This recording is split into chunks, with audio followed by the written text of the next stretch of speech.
Hello and welcome to the 20th episode of Fresh Off the Reel. My name is Lib. And my name is the Knight. Which one did you use last time? I used Vengeance last time, so this time I am the Knight. And Ooh, next time, who knows? who knows? So, this is the second of our three-part series on the Dark Knight trilogy, and we're at the one that everybody loves that I haven't seen until literally yesterday, not even 24 hours ago. It's The Dark Knight. Yep, I rewatched this movie 3 hours ago. I should say I finished the movie 3 hours ago. This movie's long. It's really long. Rises is longer. Rises is longer? Are you kidding me? Yeah. This is 152 minutes, this movie. Yep. Rises. This one is 2.5 hours. Rises is 2 hours 45. Oh my god. Yay. Yep, and it's not as good as this one, but we'll get there when we get there. Hey, you know what? It kind of didn't feel that long. It's good, so it doesn't bother me. This movie's fantastic. Yeah, I mean, this is one of the best superhero films I've ever seen. Yeah, do you want to just put that out there right now? Like, yeah, this movie's fucking great. This Like, movie straight up. this is fucking excellent. Yeah. I would rather watch a Marvel movie than a DC movie, but if you pick and choose DC movies, they're gonna outweigh the Marvel ones, you know? Yeah, I think I'd much rather put this on again than like most of the MCU. Yeah. Like, I want to say 90% of the MCU, I would much rather watch this. I think the only ones I would put above this are like Homecoming and No Way Home. Maybe Infinity War, depending on my mood. But like, this movie is great, and yeah, it is hailed as one of the best superhero movies of all time for a reason. Also hailed as one of the best movies of all time, period. It's actually number 18 on Letterboxd's top 250 best narrative features. I think it's high up on the IMDb one as well. It's number 3 on IMDb's top 100. Number 3. Oh my, Yep. what's number 1? The Shawshank Redemption, which is sure, yeah, and then the second is The Godfather. On Letterboxd, the number 1 is Parasite. Parasite's good. Parasite's a real good. Maybe we'll talk about it one day. I would love to talk about it one day. No Way Home, like, just barely hit the top 10. It's number 14. Interesting. Damn, that's awesome. Is it even on the Letterboxd one? Well, I'm not gonna check because we're not talking about Spider-Man. We're talking about Batman and his very famous villain. Hey, we're not talking about Batman. We're talking about The Dark Knight. I get it right. Oh, sorry, The Dark Knight. Batman is the other one, where he begins. Yeah, it's the one where he begins. Here he's in the middle. I actually I thought about. I mean, it's really like haha stupid, and like not subtle at all. But I thought it was smart when I thought about this earlier today. But like, so we have like Batman Begins, and then you have Dark Knight, and this is kind of where he falls. This is his low point. We'll get to that later in the movie. But in terms of like his narrative arc, this is like his low point where he falls off as Batman, and then the Dark Knight rises. Haha, he rises in the next one. It's a pretty cool parallel within this trilogy. I thought that was neat. You know what is weird about the trilogy? 2 of the movies use the name of the trilogy, and the first one doesn't. Yep. I wonder if they were meant to be called like the Batman 2, Batman 3, or whatever. I don't know, because they already I think the only other sequel name would be Batman Returns, and that's already taken. Batman's Revenge? I don't know. I wouldn't say Revenge, but I kind of like The Dark Knight as a title. Because of a certain line that's said in this movie, and like he's like Bruce kind of parallels Harvey Dent, who's like Gotham's White Knight. The White Knight, yeah. And then Gordon says, he isn't our hero, he's our Dark Knight. We'll get there when we get there. Yeah, but before we get into it, let's say what we thought about the movie. So I gave this 4.5 stars. I was very close to giving it 5, but something in the movie that I'm biased about took that 5 away, and I'll talk about it when we get to it. I gave it a 5. There are things about this movie I don't like, mind you. We'll talk about a certain character a little later that I have a problem with, but I did give this a 5 regardless. I think this movie is fantastic. I think it's one of the best movies I've ever seen. Yeah, it's up there. If not for my biases towards 89, this might be my favorite Batman movie. One of my favorite superhero movies, though, like 100%. This movie's great. Oh yeah, for sure. If you had, This is probably my favorite superhero movie now. if you haven't seen this or the rest of the trilogy, honestly, please do. If you're a fan of Nolan, if you're a fan of Batman at any capacity, you're gonna love this. I think the performances here are fantastic, and the story is really tight. Nolan's directing is fantastic. It's just there's very little I want to say negative, so I'll just leave it there for now, and then we'll talk about the movie Yeah, throughout the if for episode. whatever reason you're only gonna watch one of the three movies, you're gonna watch this one. Yeah, and this one is more like I think this one and Rises you need to like watch together. They're very tied. They're very connected. Whereas like Begins isn't really super tight with this one. You could jump into the Dark Knight on its own and you'll be fine. I Especially think since there was a cast change. yeah, there was a cast change and the big stuff from the first movie from Begins isn't important here anymore. Like we've moved past it, time and story wise. So you could totally just watch this, start here, and just really enjoy it. You'll be fine. Yeah, so without further ado, let's get serious. Get it? We're gonna read the plot synopsis from Letterboxd this time around. So here we go. Why so serious? Batman raises the stakes in his own war crime with the help of Lieutenant Jim Gordon and District. Hold on. That's not right. You read that War. wrong. Oh, war on crime. I miss war on. Batman doesn't commit war crimes. I think. Well, he. I don't know if he doesn't commit war crimes. He does tread the line a little bit. Okay, let's restart that one. Batman raises the stakes on his war on crime. With the help of Lieutenant Jim Gordon and District Attorney Harvey Dent, Batman sets out to dismantle the remaining criminal organizations that plague the streets. The partnership proves to be effective, but they soon find themselves prey to a reign of chaos unleashed by a rising criminal mastermind known to the terrified citizens of Gotham only as the Joker. The trickster. The man in purple and green. Yep. The Joker is the main villain, played by Heath Ledger. Everyone knows about this performance because it blew up like crazy, both in the film world and on the internet. He was a huge meme of the early 2000s, for better or for worse. And unfortunately, Heath Ledger did pass away shortly after production of this movie was completed. He did not get to see this movie come out, unfortunately, and it's a huge shame because I think this is one of, or if not the best performance of his career. He's fantastic. It definitely is the best performance for me. Yeah, he's great here. I don't want to say he steals the show because this movie is tight with fantastic performances, even more so than the first one. But Heath Ledger is great here. He's so good. Yeah, I guess other notable Heath Ledger performances would be like Brokeback Mountain is the main one that people talk about other than The Dark Knight. Yeah, 10 Things I Hate About You. A Knight's Tale, The Patriot. He's in a lot of stuff, and he's really generally a good actor. It's just this performance specifically what was a cut above the rest. He was a method actor, and he really played that part so well. Yeah, and you know what? The Joker is probably one of the most like menacing villains I've ever seen like portrayed in a film in this specific movie. Like, I don't mean like the Joker and the other ones. I mean like this version of the Joker, fucking outrageous. I can't. He's just pure anarchy and just sheer chaos and anarchy in its purest form, and you love to watch him. You're never rooting for him, obviously, because like he's not sympathetic. Yeah, if you're rooting for Joker, something's a little bit wrong.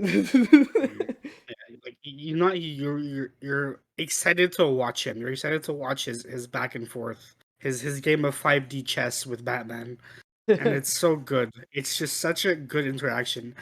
He is one of, if not the best superhero villain in any of these movies.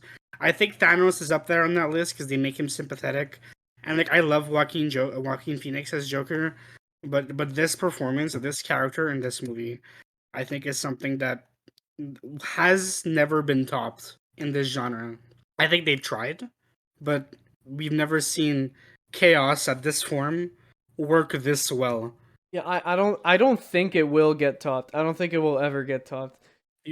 I don't know if this, because this is not a niche opinion. This is pretty commonly accepted. I don't know if it's because Heath Ledger passed away, so we kind of hold this up at a higher standard than it deserves.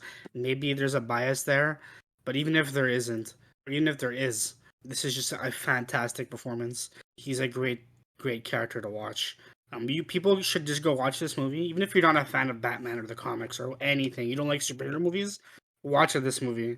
It's fantastic. Joker is just such a good, interesting character here. If not for Mark Hamill, like Heath Ledger would be the Joker in my mind. But Mark Hamill's voice is a little bit too iconic. Yeah, Uh, yeah, I would agree. Even though is Mark Hamill the Joker in the Arkham games? he's the Joker in the Arkham games, except Origins. Oh my, what's wrong? What's the problem with Origins? Jesus. Origins changed. It was a different team. It was a different cast. But yeah, he's Something is wrong with Origins. yeah. It's also the least good. So The least maybe there's a good. maybe there's a correlation I there. thought Knight was the But yeah, least good. no, I think Origins is worse than Night. Maybe if not only because at least Kevin Conroy and Mark Hamill were in Night. All right, so let's get straight into the nitty gritty here. I don't really know where to start. There's a lot in this movie. This movie's very tightly packed. Yeah, this movie is 2.5 hours long. So yeah, this movie is very tight, and despite it being long, something's always constantly happening, and I think it goes by quicker than it actually is because you don't really get a second to stop. It's like rapid fire, like something happening constantly, and there are a lot of movies like that, especially in the superhero genre, that don't get this done right. Like they'll have things constantly happening, but it'll feel bloated. I don't know if Lib, you agree with me, but nothing in this movie feels bloated. I think everything kind of flows naturally, even though it is a lot. Yeah, no. I don't think there was. There's nothing in this movie that I really consider filler, other than like some scenes might have been extended pretty long. But other than that, the whole movie flows very nicely. Yeah, I don't think there's a plot point or a character for better or for worse that I would cut. I think everything here is necessary. I think it all flows and connects all together, but it does kind of put us in a weird position because there's a lot happening, and picking where to start is going to be a little tough. Let's just say this is one of those movies where if you get up and take a very quick bathroom break, when you come back, you would have missed something. It's one of those Yeah, movies. like I was watching the movie earlier today with friends, and we like one of my buddies wasn't paying attention, and just completely missed Jim Gordon's death, quote unquote. Oh yeah, that yeah. Like it was like really, you stop to go to the washroom or grab a drink or something, and you're gonna miss something. And not every movie can hit that balance well, but this one does. This one's great. This is really marvel of cinematography. Bravo to the crew, seriously. So yeah, let's start with that opening scene because the opening scene is it's the best tone setting I've seen in a while. Like again, this is the first time I've seen this movie was yesterday. I went in completely blind, other than that I knew about the Joker and everything. But that's all I knew. All I knew was the parts that everyone talks about in the movie, right? Like when Batman goes, "This city just showed you," like I know Yeah, those scenes. yeah, But everything else, like the thing about the two boats, I didn't know about that. That caught me off guard. Jim Gordon's fake out death, I really thought he was dead. Like I really thought he was dead. Same with Dent. I kind of thought he died in the hospital explosion. This movie really sets the tone right at the beginning that like this movie's gonna fuck with you. Christopher Nolan yeah. fucks with you. From the beginning, like obviously you know, like so the movie starts A bank with heist. the bank heist where like you're constantly like they keep killing each other, and like even like I was watching this morning and I've seen this movie before, and I forgot which one of them was the Joker.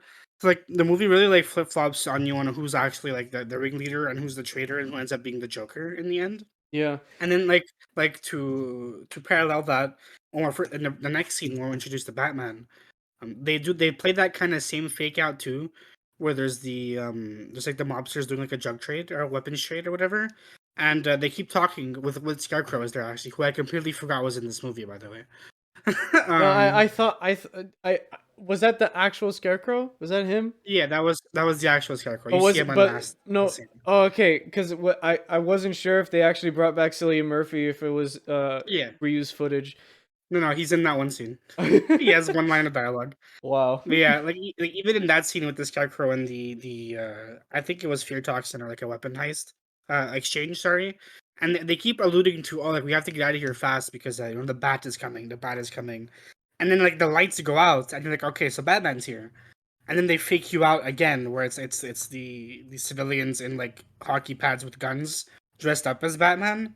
Yeah. And like they fake you out there too until the actual Batman appears.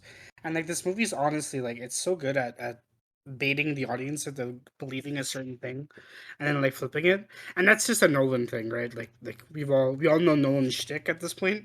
Yeah, I didn't think Nolan's shtick of fucking with your brain would translate into the Dark Knight trilogy because it wasn't in Batman Begins. This movie definitely has it. So yeah, Nolan, good job again. Like he's Yeah, slowly becoming my favorite director.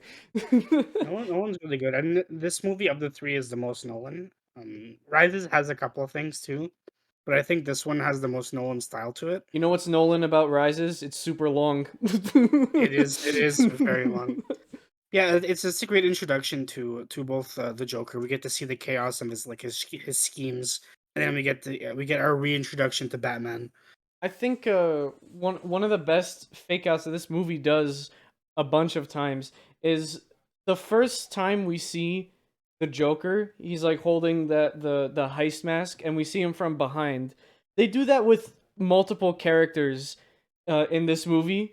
I mentioned this when I was talking with my friends watching it earlier, but I love Two Face's introduction. Like when he's actually Two Face, I think that scene is fantastic, and I can't wait to talk about it. Oh my god, yeah. Just to get it out there, Two Face is actually my favorite Batman villain. I really really like him. Like Yeah, he's a really good here. yeah, He's he's he's amazing fantastic. here. I loved him. I was watching this movie with a friend of mine, but I wasn't watching with them. I was watching with this was a different time. Whoa, it's getting confusing. Christopher Nolan esque, am I right? Anyways, yeah, I was watching with a friend, and even they were super super excited about Two Face because he's done so well in this movie. The build up is perfect. This movie does a good job at making you feel for Harvey Dent. Like you're on his side, and then when he does finally snap, obviously he does some pretty heinous shit, and you're not supposed to root for him, but like he is the sympathetic core of this movie. It's not Bruce Wayne. It's not Heath Ledger, Joker. The sympathetic side of this movie really comes from Aaron Eckhardt's performance as Harvey Dent. You really feel for him and like the struggle because he is Gotham's White Knight. He's the hero of this movie. Batman's like the active protagonist, but Harvey Dent is the hero, Yeah. and you see the hero fall, and you also see Batman fall in this movie. So it's cool. It's cool symbolism, right? Both heroes fall And then in he this film, falls literally. and then he falls literally, Both of them unfortunately. fall literally. Because I think this movie needed a level of sympathy for some of the characters.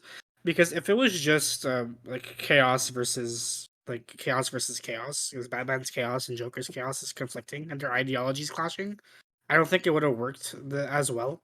So because you have the sympathetic character in Harvey Dent, that it really ties the movie together, in the best way possible. He's great here. Aaron Eckhart's performance is fantastic. He's up there in one of the better comic book villains Yeah, in movies. I really liked his portrayal here. And actually, fun fact, because this isn't the first time Two Face was in a movie?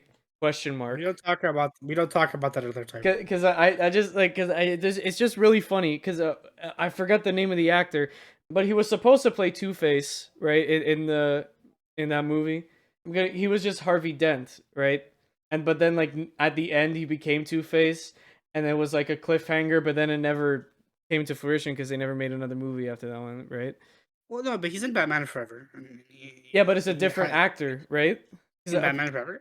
Yeah, because I think because it was I forgot which one where it's one actor, he's playing Harvey Dent, and then he becomes Two Face in like the last 10 minutes as like a cliffhanger, and then in the next movie, either Two Face is not there at all or Two Face is there but played by a different actor, and I remember reading about this somewhere. That actor that originally played Harvey Dent didn't get to play actual Two Face until the Lego Batman movie where he voiced Two Face. That's interesting. I didn't know that. I know, like in Forever, he has a role. Like he's always one of the villains. Like he kills Bruce, not Bruce, Nightwing's parents. Yeah. But yeah, he's Forever's portrayal of Two Face is weird. I don't know if I like it. And I mean, this is definitely uh, better. yeah, this is like there's no universe where this one isn't better. This movie also just sold me on Two Face as a character. I never like was really into Two Face in the comics and in games and stuff. It was this movie that really sold him for me. Nothing Two Faces in has reached this point for me since. It's just like this is just the perfect Two Face. Like I love Two Face, and the fact that I know that this is one of the only few good Two Face portrayals really upsets me. I think that the tragedy of Two Face is he needs to die. Yeah. Because like I don't I care a lot less about Harvey Dent after he has this arc and then he just chooses to be evil forever. Like he's just a psychopath for after that. Like I like that he's still human in this movie even after he becomes Two Face. He's so filled with anger and just feels like he was cheated out of his life, um, because of Batman, because of the Joker, because of the corrupt system he spent his life fighting for. That he's just so bitter that he makes his decisions. Yeah. But that's not to say that he's making right ones either, right? They're not justified. They're just you can understand them, but you don't root for him. And I think he needs to die, right? Because that's the end of his arc, right? He whether he gets what he wants or not, he kind of needs to go after that. He doesn't have a space just being another one of Batman's psycho villains, in my opinion. Anyway, I'm sure there's big Two Face fans out there.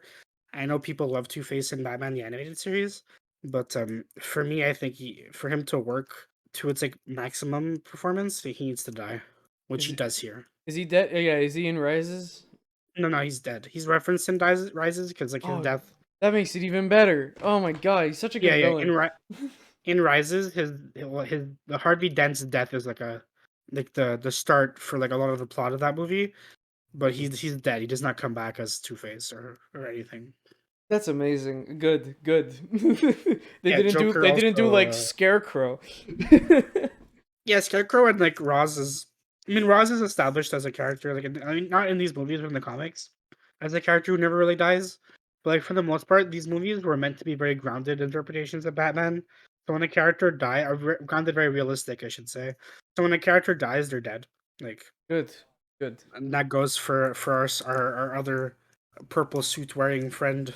Oh no. He, yeah, Oh no. Should we just start? Yeah. We haven't talked about the plot really. yeah. Okay, we'll get there. So like, Yeah, let's talk. Yeah, like we're gonna go through the plot as we talk about the characters, I guess. Bruce Wayne's There's a arc in lot this to movie, I unpack. think there is, yeah. I really like Bruce Wayne's arc in this movie. Like this story is really Bruce Wayne because like Batman Begins is about him, right, like Beginning. starting his journey, beginning and like finding his place in Gotham as its like protector. And this one is it's kind of similar in the sense that this is Bruce trying to find his place again, but this is him trying to find his place in a Gotham that can be saved in other ways. It's him kind of like coming to the realization that maybe his way isn't the right way either. Like Roz was wrong, and obviously like the police and the system that is supposed to be protecting people is corrupted. So they need some kind of protector.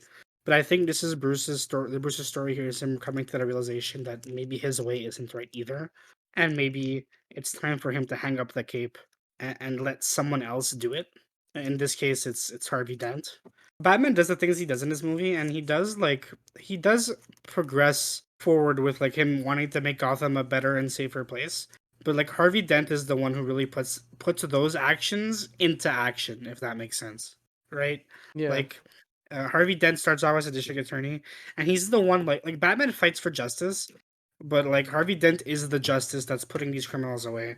And even he can like when he becomes Two-Face, it has this really interesting flip, like a coin flip, haha, with his Haha, he. ideology. Because Bruce's story is him trying to find his place in the world, but it's also him kind of fighting the Joker's ideology. Whereas like Batman feels like he's unnecessary because Harvey Dent is here, and then society thinks he's unnecessary. Haha, we live in a society joke. And by society, I mean Joker argues that society doesn't need him because whenever he puts criminals away, they don't stay there.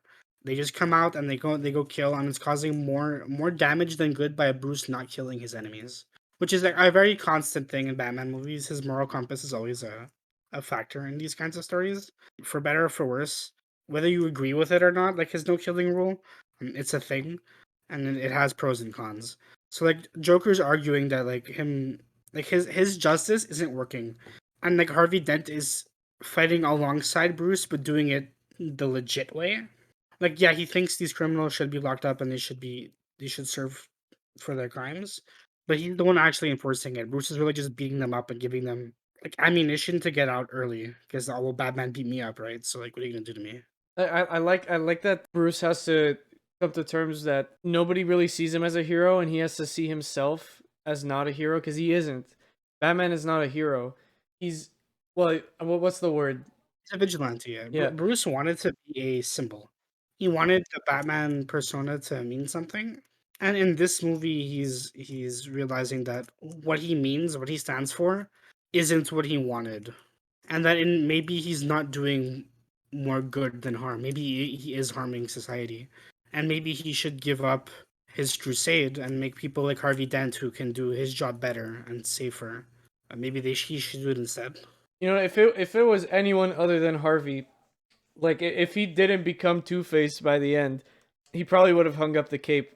Yeah, and like to be fair, like spoilers for Rises. Oh no, I haven't seen Spoilers for like the first 5 minutes of Rises. it. He does put up the cape after Harvey dies, Oh no. and it doesn't go well for Gotham. uh, Things don't go well. He has to rise. He has to rise from the ashes. It's Ooh, funny because Wayne Manor burned down in the first movie. symbolism. Yeah. It's weird because I think if you take parts like if you take like the trio, the Joker, Two Face, and Bruce, and you take like pieces of each of their ideologies and put them together, and you get like the perfect like Gotham society. Like everybody is safe, everybody wins, Yeah. but like they're all not right, but they're all not wrong, and nobody really finds that balance. Harvey gets closest to like figuring it out. Like this is it, we found true peace. But because Joker invites chaos into that peace, and because everything that happens to him causes Two Face to snap and him to become Two Face, it doesn't work out. So and I think that also like plays into Bruce's fear. Like okay, nothing has worked, the city is fucked type of deal. No, it's really interesting. Like even Harvey, who Bruce Wayne believed with 100% certainty would bring Gotham back, and that then he could take his place, and even he fell. He fell to the city. It kind of causes Bruce to lose hope, and I think that's really interesting. I Yeah. just think it's a cool character dynamic with these three. This movie's great, man. I'm gonna say that a lot this episode. This It's movie's just so great. it's really good. It's so good.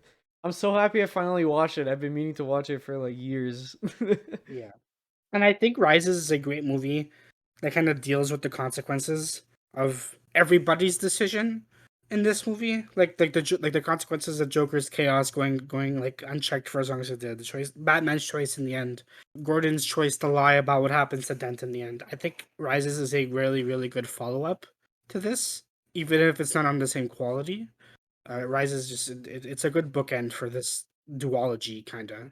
If we just ignore Begins. It's funny because like the weak parts about Rises are the stuff that comes back from Begins. It's not the original stuff, but it's not the Dark Knight So continuation weird. stuff. It's the stuff that comes from Begins. It's weird. We'll talk about Rises when we get there. Yeah, next Next episode. next time because Woo! it's Batman month. It's Batman month, Un- baby. Unintentional Batman month. Yeah, kind of. Yeah. Yeah, behind the scenes stuff for you guys, but we plan to do Sonic today. And if you Yeah. watched the last episode, you might have heard me say, I can't wait to do Sonic next week. and this isn't Sonic. This is not. You have been bamboozled. There was some scheduling issues. We originally planned to cover more movies in between the Dark Knight trilogy, so we could spread these out a little more. But now we're not. Now we're just going through all three back to back. Yeah, you know what? Make some little series for you guys. You know. Yep, and we'll be doing the Batman sooner than originally planned as well. For Yeah, those who are good. interested in what we have to say. Hey, at the time of recording, the Batman comes out in a week. Very excited. Oh my god, yeah. Yep. Oh boy, not even like in like 5 days. Yep. Actually, in where we're from, it comes out in 3 days. In three. Comes out on Oh yeah, Wednesday. yeah, that's true. But I am seeing it in 5. Yeah, so by the time the Dark Knight Rises episode comes out, the Batman would have already been released, and yeah, when we record it, Pat would have already seen the Batman, so we'll talk about it a little bit. I wouldn't have seen it yet, but I'm going to see it when I can.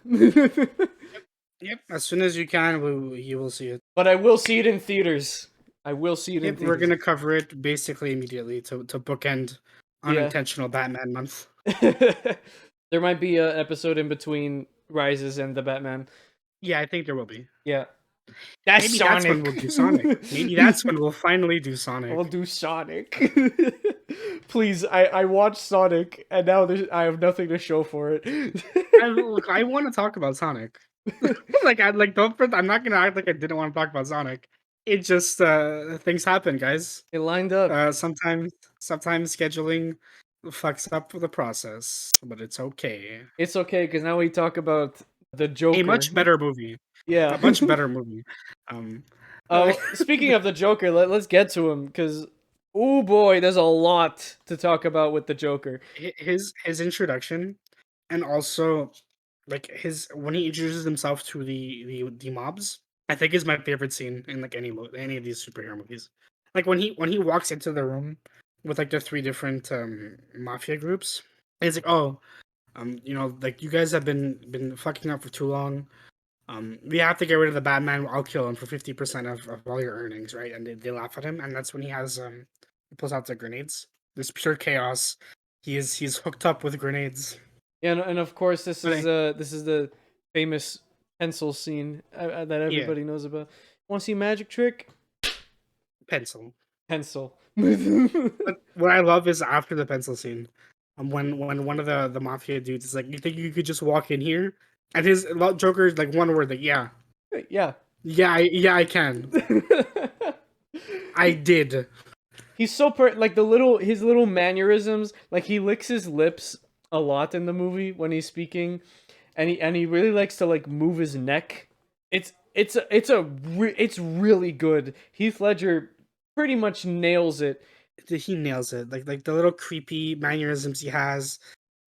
He's like a bomb waiting to explode at all times. Like he's pure chaos. I can't decide which type of Joker I prefer. I can't decide if I like this Joker where he's always a ticking time bomb and you never know what's gonna happen, or like the Joker from the animated series or from Harley Quinn where he's kind of funny, you know, like he likes to crack jokes and he toys with Batman and he thinks they have a bromance, you know. Well, but you get some of that here. Like I like when later in the movie when one of the Wayne Enterprises employees goes on the news to reveal Batman's identity.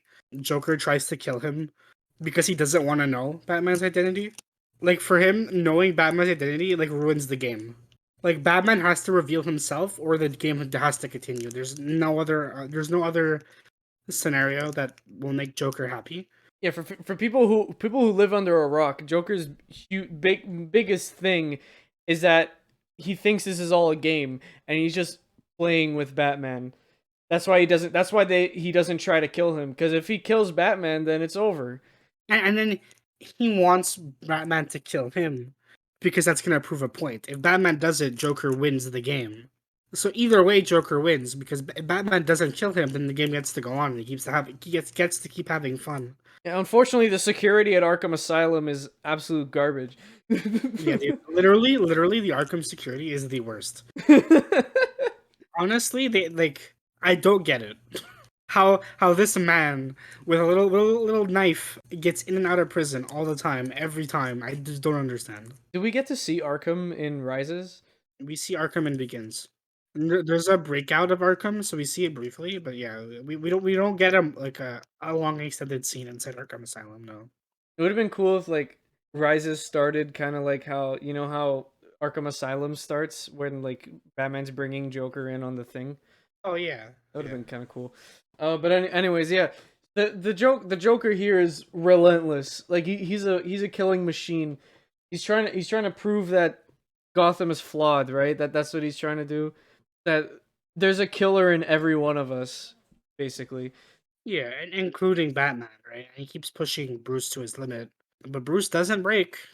Somehow he does not He crack, keeps his cool quotation marks. and it leads to this fantastic scene near the end of the movie where he puts a boat full of criminals from prison or from Arkham. I don't remember.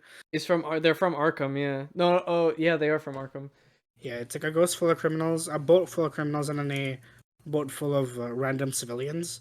They're both armed and bombed, and he gives a switch to both boats to test the city to prove Batman wrong that there is a killer in everybody. So like if they flip the switch, the other boat explodes, right?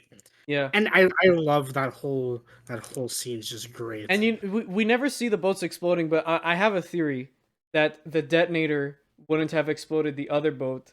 I feel like the detonator, because this is what the Joker would have done. The detonator would have exploded the boat they were on.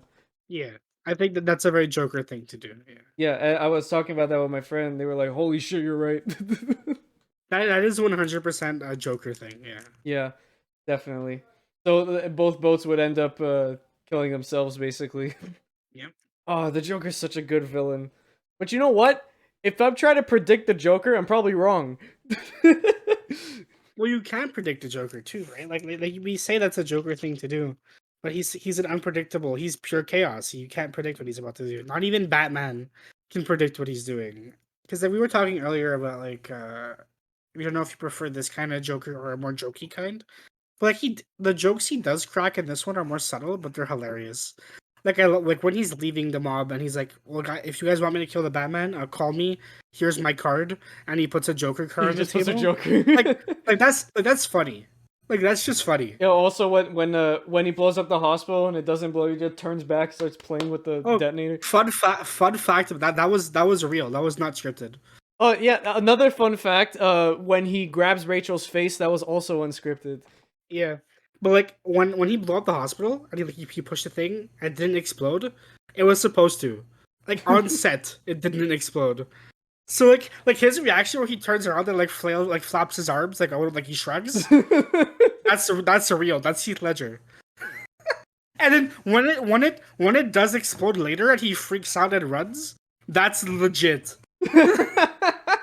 That's all Heath Ledger like, unscripted. He actually like freaked out. Yeah, I knew about that. That's hilarious.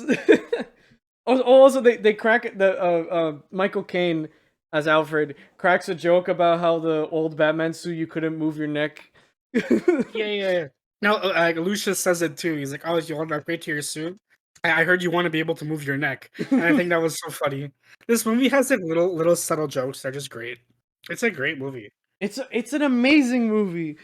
This has for me the perfect balance of like that serious Batman tone, but with the one-liners. Yeah. I think it's good at being serious and funny. Like I can't get enough. I would watch this again and again. This movie is so good. Let's talk about why I didn't give it 5 stars. And it's because of one character, Rachel. Yeah, I was gonna say like when I mentioned earlier, this character I didn't care for. It is Rachel. I don't like Rachel. In these It's movies. Rachel. So first of all, who was she? Who was the actress that played her in the last movie? I forgot her I name don't already. remember. I know it's Maggie Gyllenhaal in this I was one. about to say Wanda Sykes. That is very incorrect. That's not right. Katie Holmes. It was Katie Holmes. Here it's Maggie Gyllenhaal, which we found out last episode is Jake Gyllenhaal's sister. I like this actress more, but I don't like what she does here. she is she is a damsel in distress in the worst way possible. Like she really only exists to fuel a love triangle that didn't need to be in this movie, and it also she acts as motivation for Harvey, which works. But I kind of wish they gave her more to do aside from that. I mean, they had to do something to push Harvey over the edge to become Two-Face, and that thing was they had to put him with a love interest being Rachel, because I guess they needed someone from the last movie. She dies in one of Joker's big mind games, and that's what pushes Harvey over the edge, and he sides with the Joker, and then blah blah blah, like everything we talked about before. But Rachel's death is very brushed past by Bruce. Like he doesn't mourn at all.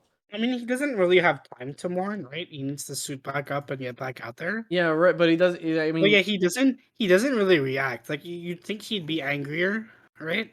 right. And again, I don't want to talk too much about Rises because you haven't seen it, and there's an episode for Rises coming. Yeah. But it does come back up in Rises. It's not just completely abandoned. Okay. Okay. But I do think some kind of reaction here from Bruce would have been okay. I mean, like we said in the Batman Begins episode, there's a better love interest for Batman in Rises. Yeah, again, we're gonna we'll not. We keep bringing up Rises. There's a better love interest. And in the last one, we kept bringing up the Dark Knight. Yeah, this seems to be a thing. We'll bring up the Batman and Dark Knight Rises episode because Pat would have seen it. Yeah, because when we record Rises, I'll have seen it.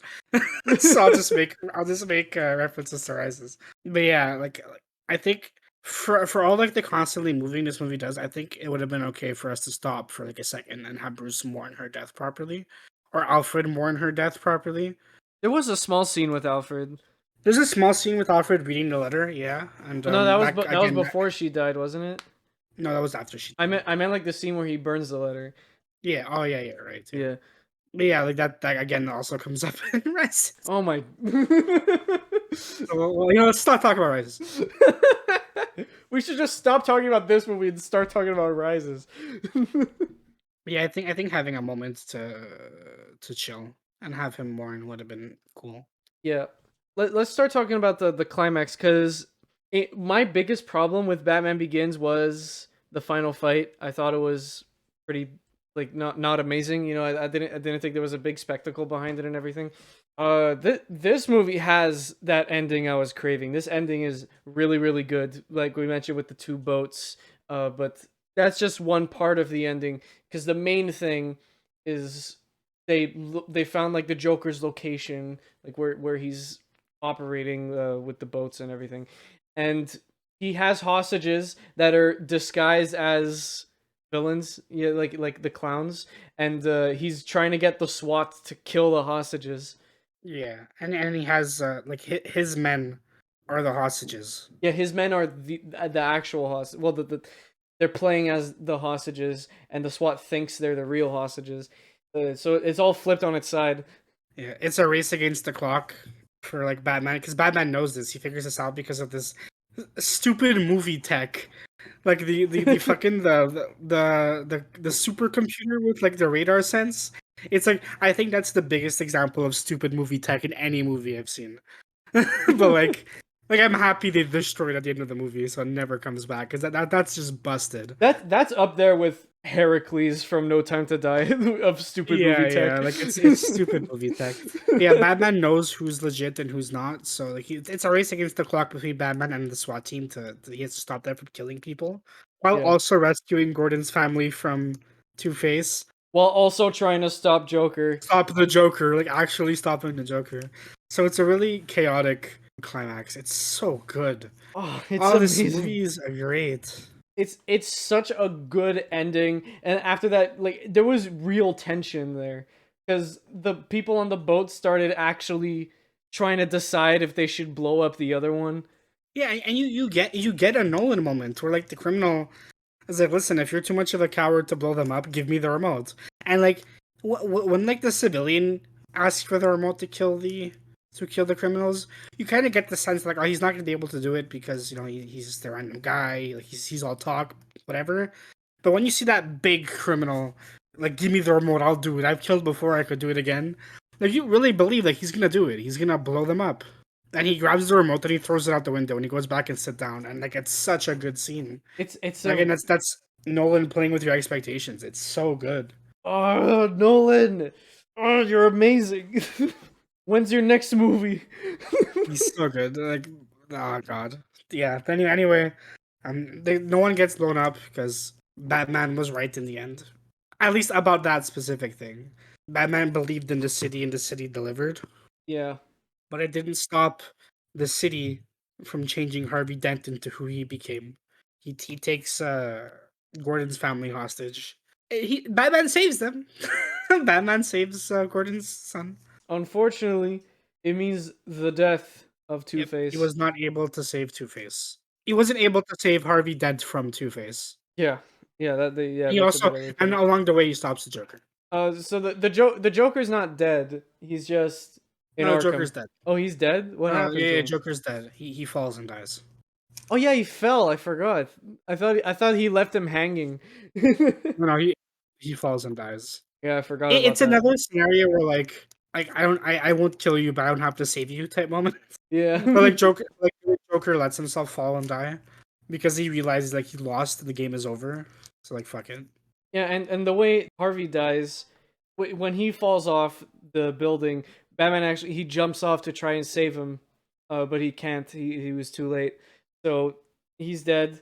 And then there's one of my favorite scenes in the film where Jim Gordon, which we barely talked about actually, he has a Jim is great in this movie. This movie's so good. he has a huge arc in this Yeah, movie. he has a huge arc. Yeah, he becomes commissioner in the end of this movie. Hell yeah. And also so they have this little conversation where he's like, I'm not a hero, you have to hunt me down. It was so such a good scene. Yeah, Such a good movie. that last line where Gordon's like talking to his son, and he's like, "No, he's the hero Gotham deserves, but not the one it needs right now." Like, so we'll hunt him because he could take it because he's not our hero. He's our Dark Knight, and I like screamed. I've seen this movie so many times and I screamed. It's such a good line. This movie's ending is amazing.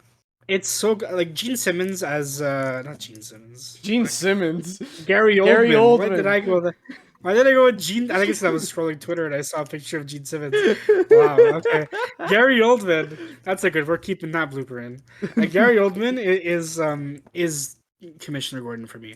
I love Gordon in Gotham. In fact, I met him and he's a super nice dude. Oh, what? So yeah, I met him. No He's way. a chill dude, and I love his portrayal of Gordon in it's Ben McKenzie. That's his name. Yeah, I love him in Gotham. But Gary Oldman is Commissioner Gordon for me. Yeah, I think so at this point, yeah. He has the look. He has the way he speaks, his mannerisms. It's all perfect, Jim Gordon, and I love his dynamic with Batman. And that last line, like shivers down my spine. I get chills. Yeah, that was so good. A really, really good line. It's a good finale. Oh yeah, it's an amazing finale. You know what's gonna happen in the Batman? This is my prediction. Before No Way Home came out, Pat did a prediction about Aunt May's death. I'm doing my prediction right here. In the Batman, at the ending, they're gonna do something similar to this movie's ending, where somebody does like a voiceover, and it's gonna be Robert Pattinson doing a voiceover, and he's gonna say, "I'm vengeance," and then it's gonna boom, credits. In the second one, you'll see I am the knight, and it'll cut, and then he'll finally say it's gonna be like Avengers Assemble. They're gonna blue ball me for 10 years before they say it. Yeah, we have to wait until the 4 sequels. Yeah, well, jokes on you. I'm just gonna listen to Kevin Conroy say it. I don't need you to say it, Robert Pattinson. Conroy did it better. Batman almost said it in this one, in The Dark Knight. Almost. He said the word vengeance. He didn't say I am vengeance, but he said the word vengeance. Well, Robert Pattinson says I'm vengeance, not I am vengeance. It's like we're getting there. We're getting there one day. Oh, come on. You're going to be like that? I'm vengeance. Yes. I am vengeance. Come on. Yes. Because in the trailer, he says I'm vengeance, period, right? So, like, it's not... Maybe when he does, like, the full line, if he does the full line, he'll say it, like, properly. Because I am vengeance, full stop, sounds weird, like, admittedly. You need the rest of it for it not to sound weird. Yeah, no, yeah, he's going to have that whole thing. And then it's going to be like... what's the line? I am vengeance, I am the knight, I am Batman. Okay, they're going to flip it. They're going to say I'm Batman first, and then I am the knight, and then cut to black, I am vengeance credits. They could totally do that. Yeah. That's how they're gonna do It's so it. good. It's gonna be so good. Oh my god. Okay, in this movie, Christian Bale, there's this scene where he walks down a hallway and he unloads a shotgun. American Psycho. I mean, that has to be a reference. That has to be a reference Hey, to American Psycho. you know what's funny? We didn't even talk about Bale. Oh my god, you're right. Yeah, we didn't talk about him at all. Christian Bale is back again with the chain smoker voice. Yeah, his voice is significantly worse. When Pat said it gets worse as the trilogy goes on, I was like, it can't be that much of a difference. But from going from Begins to this, there is a huge difference. He sounds so weird. Yeah, I don't like the chain smoker voice of this movie. I kind of wish he didn't do a voice. Because he talks a lot in the Batman. He talks mostly in the Batman voice in this movie. Yeah.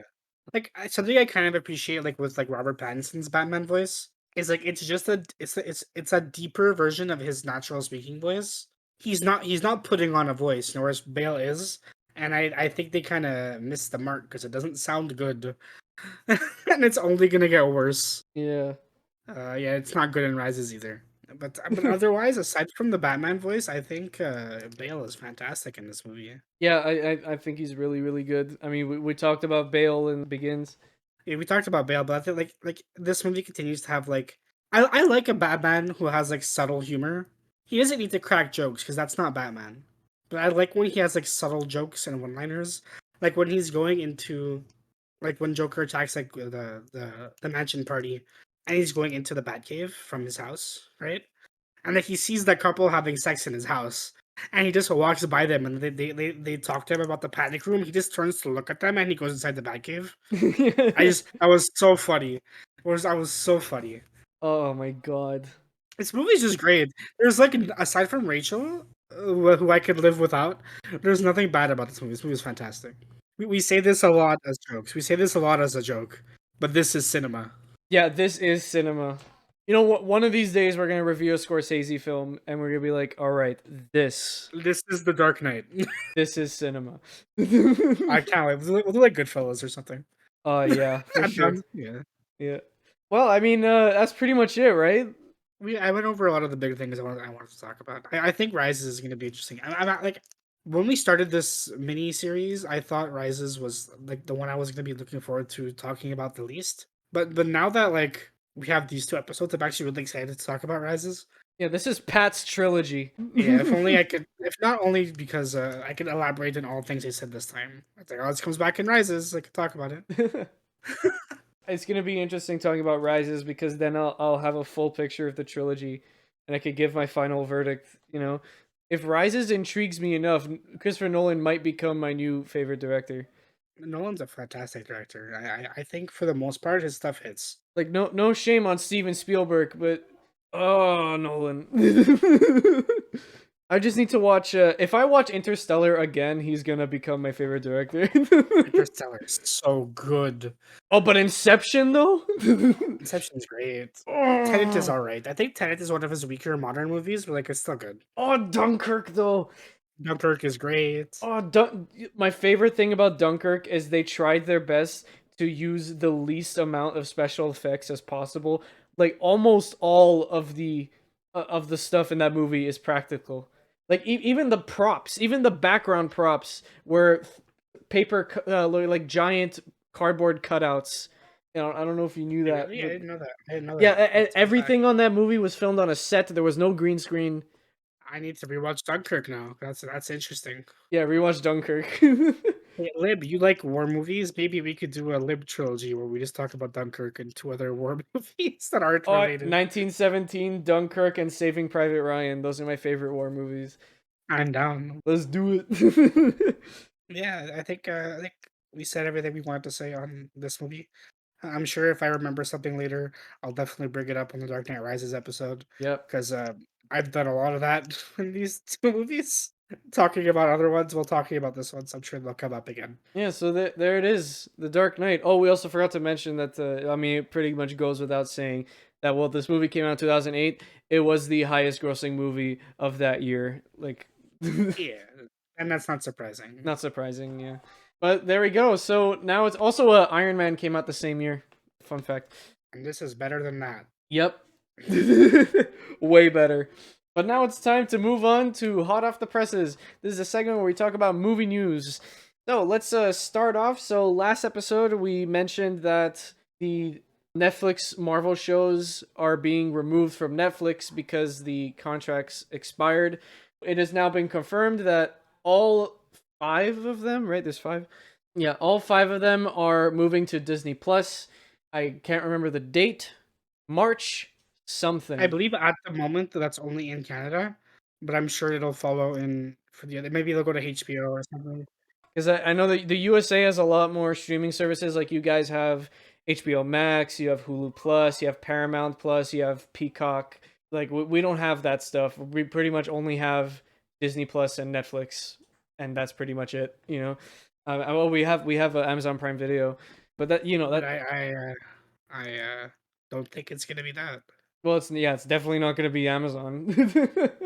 Now speaking of Amazon, Yeah, Euphoria is confirmed to be the most tweeted about show of the decade so far, according to Twitter. Euphoria is a Amazon Prime original. yep, I have not seen it. Lib has also not seen it, nope. but I want to see Wait, it. hold on. It's an Apple TV original, not Amazon. It's Apple TV? Yeah, it's Apple TV. Well, we are wrong. We are wrong. Sorry, we got our A's mixed up. Yeah, I have not seen it. He hasn't seen it. I kind of want to watch it because Zendaya's in it. Oh, really? Okay, now I might watch it. Yeah, most tweeted about show of the decade. Eh. Yeah, I mean we're 2 years into this decade, so it's not much, but Yeah. that's a statistic. Up next, a really highly anticipated film for me, Indiana Jones 5, wrapped filming this week. If you thought it was canceled, you're wrong, even though it was announced like 10 years ago and we haven't heard anything since. But it wrapped up filming this week, and which means it should be coming out within the next 2 years, I would say. I don't want this movie to come out, but it's Me too late. neither. It's going to suck. Unfortunate. Look, Kingdom of the Crystal Skull was pretty bad. I don't think it's going to be worse than Kingdom of the Crystal Skull, but it's not going to be better than the original trilogy. It's gonna be weird seeing 75-year-old Harrison Ford do Yeah. things. Yeah, that's true. Oh well. Next on the list, we have a Batman-related thing. Ooh. Matt Reeves has confirmed 2 things. One, that a sequel to the Batman is in the works, and 2, he confirmed that he does not want to add other DC superheroes like Superman into these movies. Good, I agree. And he said because Gotham already has a rich gallery of characters, so let's focus on them instead of introducing other characters instead. Agreed. He's pretty much just making a Batverse. You know, he's just grabbing heroes and villains from the Batman universe and nowhere else, which is really nice. On top of that, so the Batman is going to have a spin-off show about Penguin, and it'll be rated R. So that's interesting. I'm kind of excited for that. I don't know who's playing Penguin.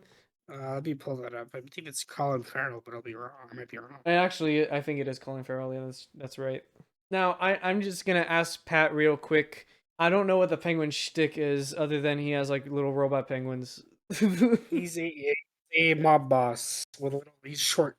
He's a pengy. Is that That's it? it. He's just a mob boss. Just a mob guy. Cool. He has an umbrella that does things. It's cute. Yeah, it can shoot bullets, can it? Yep. That's pretty cool.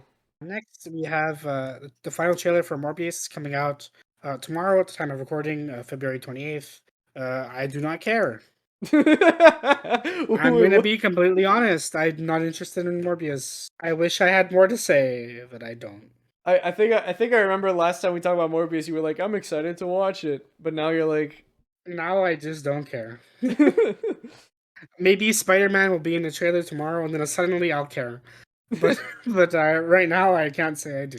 So this is a show that I grew up with that I still love called Fairly Odd Parents. And Fairly Odd Parents is having a live action sequel series on Paramount Plus. Okay, we got a trailer. I cannot believe they're doing this. This is a travesty. It's completely breaking the entire lore of the whole show. Apparently Timmy's 30 now, but he still has his fairies. You can't have his fairies after he's 18. That's not how it works. And even if he's just like a messenger, if he's just bringing the fairies to the new family or whatever, he shouldn't know that fairies even exist because his memory would have been wiped. What the fuck, Paramount? So we got a trailer for the Paramount Plus Fairly Odd Parents show a couple days ago. That's Lib's opinion. If you want to hear us talk more about it, maybe there'll be an episode coming. At least they have the original voice actors for Cosmo and Wanda. Yeah, but that was like bare minimum they had to do. Yeah, So- and they're animated in the original style, but everything else is live action, and it looks terrible, and the acting looks atrocious, and it looks like Victorious. It looks like Victorious. I'll speed through these next two because we don't know much about either. But one, a live action Beyblade show was announced. A Beyblade movie was announced. Interesting. We know nothing else. We don't know if it's adapting a specific show or if it's original content. We don't know anything about casting. Just that a Beyblade movie is in the works. It sounds like it's going to be bad though, because Beyblade. Come on, guys. Not everything needs to be a movie. And also live action versions of anime never go well. Yep. It's going to be a war movie, but instead of guns, they have Beyblades.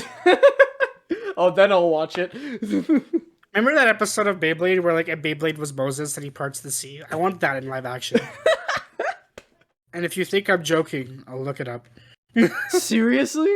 I'm not joking. I'll look it up. Oh my god, I'll do that later.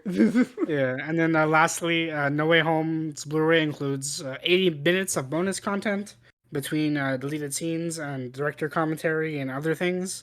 That's a lot of extra content. Maybe it'll have that cut Daredevil 2003 reference that we talked about last episode. Maybe. But with that, that's it for Hot Off the Presses. That's all the news. Not that spicy, but some of it was kind of spicy. I hate you, Paramount. I hate you so much. Anyways, let's move on to our last segment of the day, Backlogged. This is the segment where we recommend each other movies to talk about in the next episode. And right now, Pat hates me. Yeah, but I hate you for an understandable reason. Or I should say, I hate you, but I understand why you feel the way you do. Okay. And I'll elaborate more. I don't understand why I feel the way I do. I should watch it again. But last week, Pat recommended me Spirited Away, which is a movie that I should have already seen, being a film buff and a cinephile and everything, but I haven't. This is number 10 on Letterboxd top 250 narrative feature films, and it is widely accepted to be the best animated movie ever made. I gave it 2 stars. Yeah, and I gave it 5. I mean, yeah, that goes without saying, but I love this movie. I think this is the first time we had such a wide difference in opinion. Yeah, I think so. Yeah. Look, I have a lot to say about Spirited Away that it's going to take too long for me to mention. We will probably do an entire episode dedicated to Spirited Away. I would love to do a full episode because we talked a little bit off because I wanted to say because after you watched the movie he just DM'd me his review and we didn't really talk about it, and then like briefly in calls we've we've gone a little bit into it, but I wanted to save his reaction in full for this or for an episode. Yeah. Lib, you told me that this movie is missing 30 minutes of movie, and it's missing some kind of arc or like a third act is missing, and I don't agree with you, and I think it's because you didn't understand the movie, and I don't like when people say that, and I realize it makes me sound like a huge gatekeeping asshole, but I genuinely just don't think you understood the movie. No, I didn't. I have to watch it again. I'll watch it with you so that you could explain it.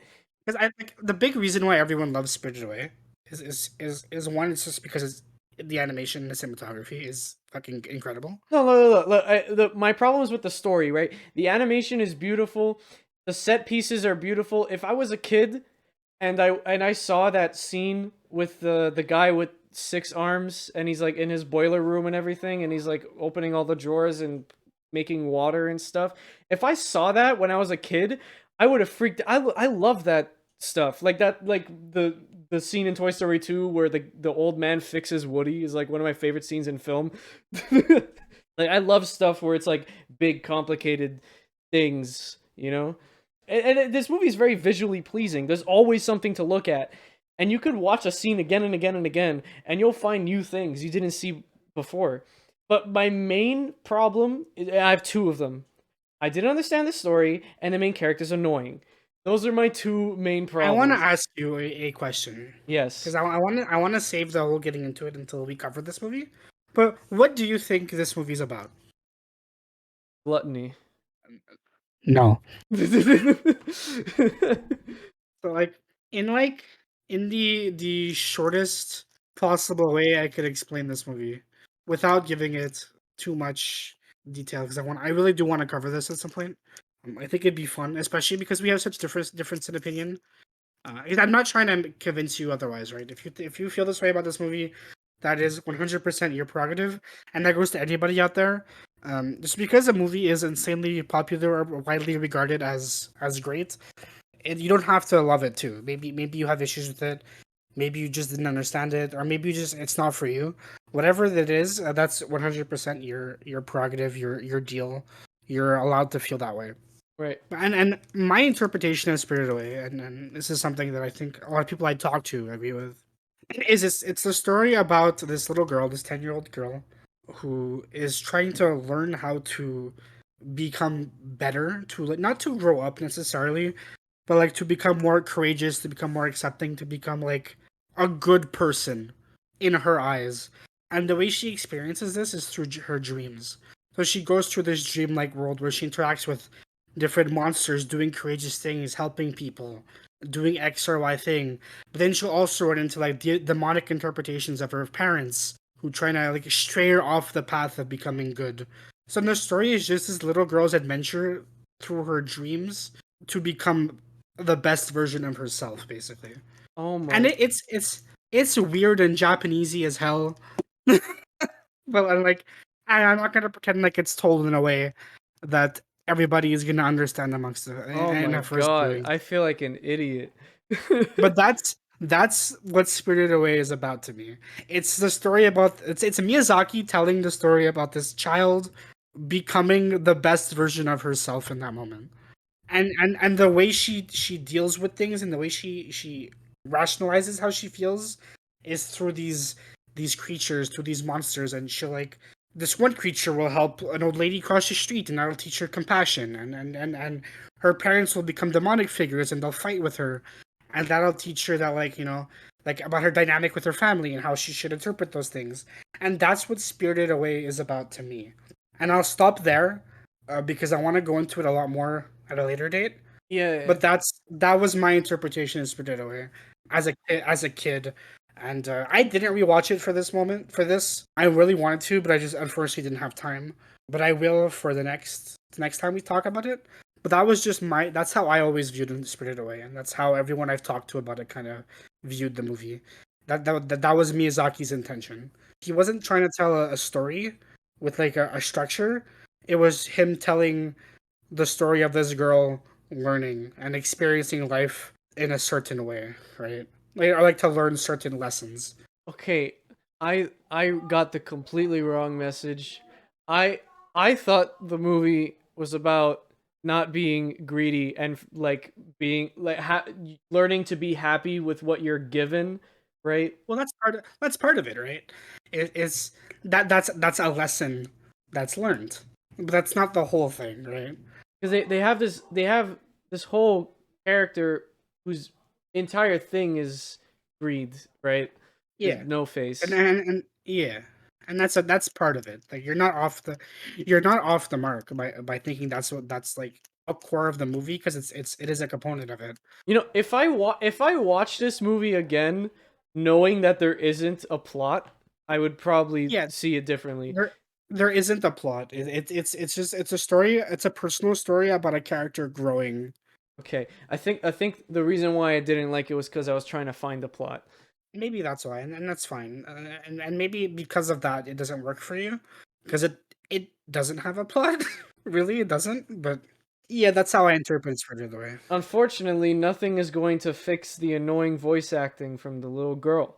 That's the English dub for you. Yeah, that's an English dub right there. I think the dub is great personally, but I think that's a purely a taste thing. Like I can't change anybody's mind on English dubs. Yeah, unfortunately, I can't see the English cast on Letterboxd. It's only showing me the Japanese cast, so I don't know who did the English dubs. Yeah, but unfortunately, that's also not a problem. I think watching it in Japanese is gonna fix, because watching things in a language you don't know or not familiar with doesn't, like, you're probably still going to find the voice annoying and grating. It's just gonna be annoying, grating, and I don't understand it. So like it's gonna be worse. So yeah, this is only my second Ghibli film that I've ever seen. The first one being My Neighbor Totoro that I watched like a long time ago. And I feel like I've seen Ponyo. Like cuz I look at pictures of it and I'm looking at clips of it. I've seen this somewhere. Where did I watch Ponyo? Hold on, let me see what year it came out. I might have watched it as a child and then completely forgot about 2008. Yeah, that might have happened actually. Oh, 2008. That's the same year as Dark Knight. Yeah, so if you want to hear us talk more about Spirited Away, and maybe that'll be at some point down in the pipeline, or if there's another Ghibli movie you'd like us to watch, you can recommend it. I promise you, I'll recommend another Ghibli movie at some point. Maybe not anytime soon, but at some point I'll probably shoot my shot with another Ghibli Yeah, movie. the stuff that gets recommended on backlog doesn't have to be from our watch list, you know. Yeah, it could be just stuff, whatever, right? Yep. Well, there we go. Well, now it's time for me to recommend you something, Pat. Yeah, we talked about this off camera, so I'm curious. Lip said he's recommending me something he's surprised I haven't seen, and that he thinks I have seen it and I forgot to log it, which is very possible. Yeah, that it is possible. Okay, so Pat, It's happened before. It's happened before. it has happened before. So, Pat, I know you like Knives Out. I know you love Knives Out, okay? I do. Do you like other whodunits? I do. You do? Okay, so there's one specific one, and I told you about this off camera that the cast is so amazing. When you hear it, you're gonna be flabbergasted. Okay, you ready for this? Kenneth Bragan, Penelope Cruz, Okay. Willem Dafoe, Judi Dench, Johnny Depp, Josh Gad, Tom Bateman. What movie is this? This is Murder on the Orient Express. Okay, have you seen it? I have not seen it. Okay, good, good. Yeah, All right. I know what movie this is. It's been on my watch list for a long time. Yeah, I wanted to recommend this one to you because it's in a similar boat as Tenet. Because Tenet is that one movie where, like, people are either they hate it or they love it, and there's not really an in between. Murder on the Orient Express is the same thing, except most of the people don't like it. I loved it. I thought it was great.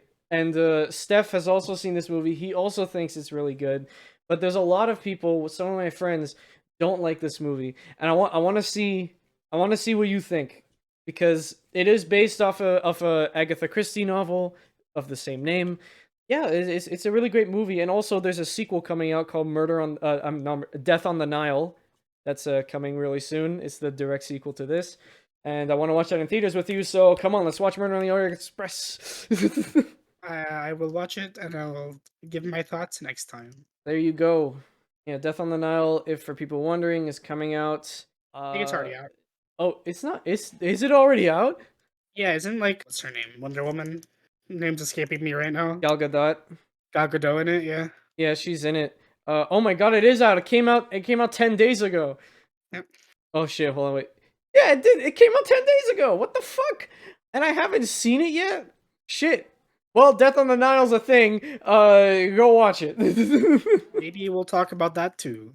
Yeah. But with that, this is where today's episode is coming to a close. Yeah, so thank you guys so much for taking the time to listen.